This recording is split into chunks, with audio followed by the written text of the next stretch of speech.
Goldbroker.com own real physical gold and silver bars stored outside of the banking system. Bonjour, mon nom est Dan Popescu. Je suis analyste financier en collaboration avec Goldbroker.com. J'ai le plaisir aujourd'hui d'interviewer le Dr Philippe Herlin, chercheur en finance et docteur en économie du Conservatoire national des arts et métiers à Paris. Adepte des penseurs du risque extrême comme Benoît Mandelbrot et Nassim Taleb, ainsi que de l'école autrichienne, il apporte son regard sur la crise actuelle, celle de la zone euro, des dettes publiques du système bancaire.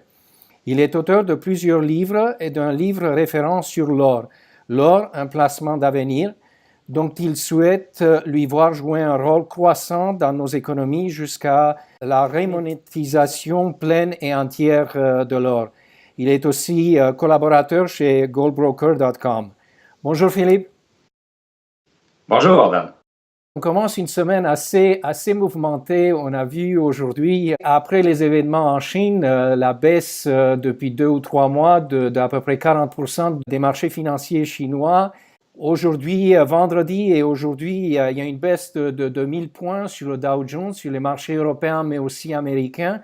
Une petite reprise, mais l'or n'a pas beaucoup bougé.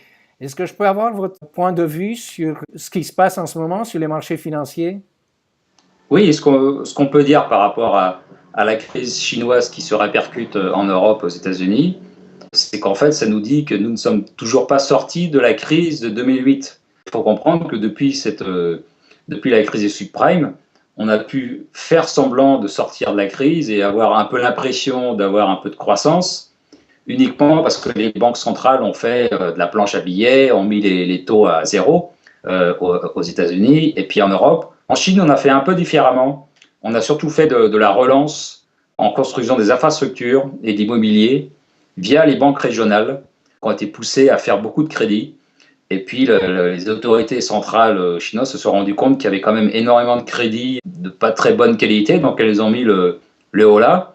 Et puis, voilà, ça provoque un peu cette baisse d'activité. Et puis, ce qu'il faut savoir aussi, c'est que la Chine a toujours tendance à mentir sur les statistiques. Enfin, tout le monde ment sur les statistiques, mais quand la Chine annonce 7% de croissance, maintenant, plus personne n'y croit. Quand on regarde des chiffres physiques bruts, comme par exemple le trafic ferroviaire ou la consommation d'électricité, des choses comme ça, on est plutôt à 2 à 3% de croissance en Chine.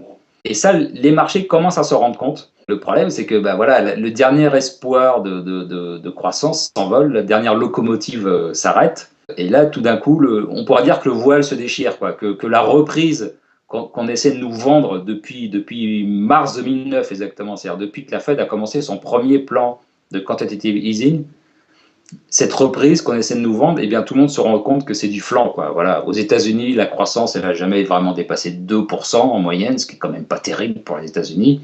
En Europe, n'a jamais été flamboyant, on est à zéro. Et puis maintenant, la Chine, enfin les pays émergents, le Brésil aussi, on n'en parle plus, c'est fini, il n'y a plus de croissance au Brésil. Et puis maintenant, la Chine, la dernière grosse locomotive qu'on pensait qu'elle allait nous sortir de la crise, elle est à l'arrêt. Et donc là, les marchés se rendent compte qu'il n'y a plus de sol sous leurs pieds, On a vu la semaine passée une augmentation du prix de l'or dans toutes les devises, puisque ça fait depuis quelque temps que l'or monte par rapport à l'euro, aussi le rouble, le roupie. Mais à partir de la semaine passée, il a commencé aussi à augmenter par rapport au dollar américain. Donc, est-ce que c'est un changement? Est-ce que tu crois que la baisse de l'or est terminée, cette phase où tout le monde pensait que l'or s'en va à zéro? Pour l'instant, les marchés actions rapportaient de l'argent. Il y avait une croissance, donc il y a beaucoup de gens qui plaçaient leurs espoirs là-dedans. Et maintenant que les marchés baissent, qu'est-ce qui reste quand on veut placer son argent? L'immobilier, il commence à y avoir des bulles un peu aux États-Unis, un peu dans les pays qui ont repris, c'est un peu bullaire, c'est un peu dû au crédit, mais il n'y a pas vraiment de croissance auto-entretenue. Il n'y a pas de vraie reprise. Donc, qu'est-ce qui reste comme placement? Si on a de l'argent, de plus en plus de gens vont se rendre compte que l'or, c'est un bon placement à prendre en compte. Et vous dites que l'or a monté, mais en fait, ça reste marginal. Donc, Moi, je dirais que c'est vraiment le moment pour ceux qui avaient des actions ou qui avaient des obligations d'État ou qui avaient des choses comme ça, de l'assurance vie, des trucs qui risquent un peu de souffrir dans les mois qui viennent. Voilà, c'est le moment. L'or est pas cher, il a un peu monté, mais ça reste marginal. Donc, c'est le moment d'y aller, quoi. Est-ce que je peux te demander ton opinion sur les réserves d'or? On a eu l'annonce récente d'une mise à jour après 5 ans des réserves d'or de la Chine, des achats constants d'or par la Banque centrale russe et d'autres pays. Comment est-ce que tu vois cette annonce que la Chine a fait? Est-ce que ce chiffre te paraît plausible? Pas vraiment, en fait. La Chine a annoncé je sais plus, un chiffre genre de 1500 tonnes, enfin, mais vraiment pas grand-chose. Alors, les journaux ont dit, oh, c'est incroyable, ça fait plus de 50% en l'espace de 4 ans, mais c'est pas grand-chose. Et surtout quand on sait que la Chine a des mines d'or chez elle et que toute la production reste dans le pays. Et d'autre part, on sait que la Chine achète de l'or, soit directement, soit par l'intermédiaire d'autres places, comme Singapour ou Hong Kong, d'autres. Et donc, il est évident que les réserves d'or de la Chine sont nettement supérieures aux chiffres officiels qu'elle a donnés. Et je crois que la Chine, alors ça peut être aussi le cas pour la Russie, et je crois que la Chine ne donne pas le vrai chiffre parce que c'est une carte qu'ils gardent dans leur manche. Ça servirait à rien aujourd'hui de dire qu'ils ont 8000 tonnes d'or, enfin ça ferait un choc, mais ça pourrait déstabiliser les marchés, c'est pas important. Mais ils le gardent pour le moment où il y aura vraiment de gros problèmes sur les devises. Parce que ce qui se passe en ce moment aussi, c'est que toutes les devises sont en train de se dévaluer. Alors le dollar reste plus fort, mais c'est relativement aux autres. Mais on voit que toutes les devises des pays émergents baissent, l'euro baisse, et puis la Chine a dévalué plusieurs reprises sa monnaie. C'est d'ailleurs ce qui a un peu provoqué le crack, parce que ça a semé le doute et les inquiétudes sur l'économie. Donc on ne va pas dire qu'on est encore dans une guerre des devises, dans une guerre des monnaies, parce que les mouvements sont encore limités et ils ne se font pas de façon abrupte. Mais on pourrait y arriver assez vite, vu ce qui se passe sur les marchés financiers, sur les marchés boursiers, on pourrait y arriver. Et à ce moment-là, le fait de révéler pour la Chine qu'elle a beaucoup d'or, c'est une façon de rassurer. Voilà. Mais je pense qu'elle garde ça pour plus tard. Est-ce que tu penses, Philippe, que la Chine prépare de soutenir son yuan, sa devise, avec de l'or, ou est-ce que c'est plutôt pour le soutenir, mais sans... Il y a des gens qui parlent d'une couverture en or du yuan. Est-ce que c'est ça la stratégie, ou est-ce que c'est tout simplement qu'ils ne sont pas sûrs de la réaction des Américains, surtout en ce qui concerne les DTS, puisque la Chine a annoncé sa volonté de faire partie des DTS? Oui, alors ça c'est une autre raison, c'est que la Chine demande à ce que sa monnaie, le yuan, fasse partie du panier des DTS. Il y a seulement le dollar, l'euro, le yen et je crois que c'est à peu près tout. Bon. Et ce qui donnerait un statut prestigieux au yuan, et ça générerait aussi un flux d'achat parce que ça deviendrait une monnaie plus importante. Et donc, dans ce cadre-là, c'est pas non plus une bonne idée de dire qu'on a de l'or, parce que soit on rentre dans les FMI, qui a une logique de monnaie, aussi de monnaie papier, bon, soit on dit qu'on a de l'or et on se fixe à l'or, mais on fait pas les deux à la fois. Donc c'est aussi pour ça, je crois, que la Chine n'a pas donné son vrai tonnage en or. Mais c'est vrai qu'il y a actuellement des manœuvres de la Chine pour accrocher le yuan au DTS et donner plus de valeur, plus d'importance au yuan dans les échanges. Ils font plein d'accords bilatéraux avec des pays asiatiques pour se payer en yuan plutôt qu'en dollars. Donc ça plaît pas trop aux Américains, parce que ce qui fait la puissance du dollar, c'est le fait que c'est la monnaie de transaction mondiale dans quasiment toutes les matières premières et beaucoup de produits industriels. Donc ça ne plaît pas trop aux États-Unis. Donc en arrière-plan, il y a aussi une guerre entre les deux premières puissances économiques mondiales. Est-ce que ça te surprend le silence des États-Unis à cette stratégie? Moi, je regarde toutes ces ententes bilatérales que la Chine signe et qui ont comme objectif principal de ne pas utiliser le dollar américain. On n'a pas eu une grande réaction. Est-ce que les États-Unis vont jouer le jeu d'accepter le yuan dans les DTS? Ils ont un droit de veto encore.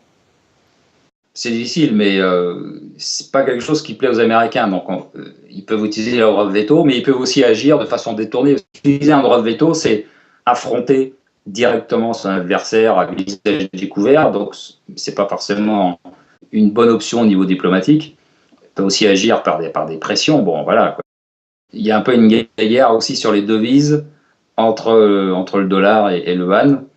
Et je crois que bon, les Américains sont peut-être pas très mécontents de ce qui arrive à la bourse chinoise en ce moment, qui remet un peu la Chine à sa place. Un peu comme la crise boursière au Japon des années 90 a brisé net les rêves d'expansion de l'économie japonaise, qu'à l'époque on présentait comme la future deuxième puissance et qui allait rattraper les États-Unis. Bon, et puis depuis l'explosion de la bulle en 1990, bon, ils sont plus discrets. Et je crois que les Américains aimeraient bien que la Chine se prenne un coup du même type, quoi, et que ça rabaisse un peu leurs prétentions.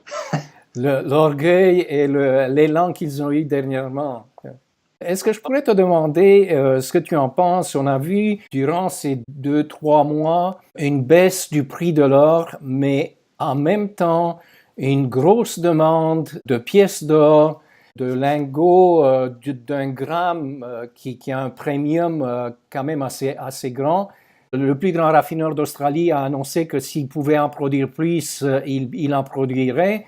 Il y a eu une annonce que l'Allemagne a été un grand acheteur, peut-être à cause de la crise en Grèce, mais il y en a eu aussi aux États-Unis, surprise, et au Canada. Donc une demande mondiale et qui n'est pas, il paraît que durant la crise de 2008, c'était surtout les banques centrales, mais que cette fois-ci, c'est plutôt l'investisseur individuel qui en achète. Qu'est-ce que tu en penses? Comment est-ce que tu vois ça en Europe? C'est quelque chose qu'on sait depuis longtemps, depuis quelques années, une déconnexion entre le marché physique de l'or, qui se porte très bien, les pièces comme les lingots, aussi bien aux États-Unis, en Asie, aussi en Europe, mais un peu moins, enfin, et en France pas trop, mais bon. Et puis le marché de papier, dont on sait qu'il est en grande partie manipulé par les banques. Alors, à une époque, quand on le disait, on passait pour des complotistes un peu débiles. Et puis là, on a vu qu'il y a eu des procès qui sont sortis pour différents marchés. Alors, l'or, mais aussi les devises. Et il y a beaucoup de grandes banques internationales qui se prennent des procès et des amendes très élevées. Et donc, ça confirme que le marché de l'or, comme beaucoup d'autres marchés, était manipulé. Et donc, c'est pour ça que l'acheteur d'or ne doit pas se fixer par rapport au prix de l'or au jour le jour, mais il doit s'interroger sur la valeur intrinsèque de l'or et qui doit comparer à la valeur intrinsèque d'un portefeuille boursier en Europe, en Chine ou aux États-Unis, ou d'un portefeuille d'obligations d'État en euros ou en dollars ou autre. Voilà, il doit se poser ces questions-là plutôt que d'avoir le nez sur les indices, quoi. Et quand il mène cette réflexion, il se rendra compte que le fait d'avoir de l'or physique, c'est une nécessité, d'avoir une part de son épargne en or physique. Et puis, vu les temps qu'on vit là depuis quelques jours, il peut même avoir un pourcentage plutôt élevé d'or physique, hein, parce que ça risque de tanguer. Alors, pour l'instant, c'est les marchés boursiers, mais il y a aussi des devises, comme on disait tout à l'heure, qui sont en train de glisser, même s'il n'y a pas de mouvement encore brusque. Mais ça peut arriver. Et puis après, il y a le marché obligataire, les obligations souveraines, c'est un énorme marché qui, pour l'instant, ne bouge pas. Mais voilà, il ne manquerait pas d'être affecté à un moment ou à un autre. Donc, il faut vraiment se poser la question de leur physique pour ceux qui ne l'ont pas encore ou qu'on a une petite partie. Il y a eu beaucoup d'articles dans les derniers 4 mois sur la confiscation de l'or aux États-Unis. En même temps, le bannissement de l'argent liquide. Il y a des économistes, pas n'importe qui, des grands économistes américains et allemands qui ont eu même une rencontre supposément secrète avec les banques centrales pour bannir l'argent liquide. On a déjà beaucoup de restrictions. Je crois que dernièrement en France, il y a eu une loi pour limiter les transports d'or et d'argent liquide. Et comment est-ce que tu vois ça? Est-ce que tu penses qu'on pourrait avoir une interdiction de la circulation de la monnaie physique et de l'or? Je pense pas, parce que je crois que c'est surtout parce que les États cherchent des recettes fiscales à tout prix, et que donc ils veulent étouffer progressivement le marché au noir. Ils font en sorte de restreindre la circulation du liquide. Maintenant, moi, je considère que supprimer le liquide et puis confisquer l'or, ça voudrait dire qu'on bascule dans une société qui n'est plus une société vraiment démocratique, quoi. Parce qu'après ça, il y aurait la liberté d'expression qui tomberait, le droit de propriété. Enfin bon, tout ça, ça va un peu ensemble, quoi. Non, je pense pas qu'on y soit encore. Voilà. Enfin, et puis je dirais, un risque de confiscation. Ce qu'on peut vous confisquer facilement, c'est votre appartement, vos œuvres d'art. Alors que l'avantage de l'or, c'est que on peut le transporter facilement. Donc, à la limite, on peut fuir, on peut au moins essayer de fuir avec. Alors qu'on ne peut pas fuir avec sa maison. Voilà. Donc, même si ça devait arriver, autant avoir de l'or que de l'immobilier. Voilà. Exactement. Je te remercie beaucoup, Philippe, pour tes commentaires.